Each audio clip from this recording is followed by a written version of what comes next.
আমি একা মানুষ, কিন্তু আমি নিঃসঙ্গ না। একাকিত্বকে আমি প্রতিনিয়ত লালন করি, কিন্তু কখনো বহন করি না। এই যে আমি পাহাড় আর নদীর কাছে যাই একাকী, এই যে আমি পাখি আর সমুদ্রের কাছে যাই একাকী, এই যে আমি আকাশ আর তারাদের কাছে যাই একাকী, এই যে আমি বৃক্ষ আর ফুলের কাছে যাই একাকী। এই একাকী পথ চলাতেই আমার শান্তি।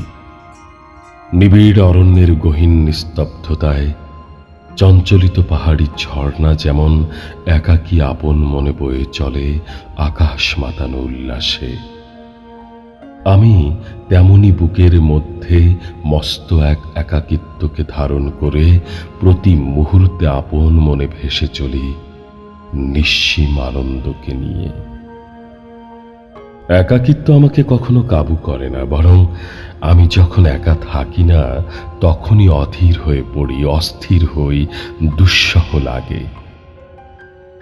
মানুষকে আমি ভালোবাসি, কিন্তু মানুষের সান্নিধ্যে আমি বেশিক্ষণ থাকতে পারি না। মানুষের কোলাহল থেকে দূরে সরে গিয়ে আমি আবার ফিরে আসি আমার নিজের জগতে। এ পৃথিবীতে প্রতিনিয়ত অগণিত মানুষ যেখানে একাকিত্বে ভুগছে, সেখানে কিছু বিরল স্বভাবের মানুষ একাকিত্বকে নিঃসীম আনন্দের সাথে নিবিড়ভাবে ভালোবাসছে। আমি সেই বিরল স্বভাবের মানুষদের মধ্যে একজন। একাকিত্বকে উপভোগ করা সহজ কিছু নয়। মনের গহীন দেশে অন্য এক মানুষ সৃষ্টি করে নিতে হয়, যার সৌভাগ্য অনেকেরই হয় না। আমি যখন একা থাকি, তখন আমি আসলে একা থাকি না।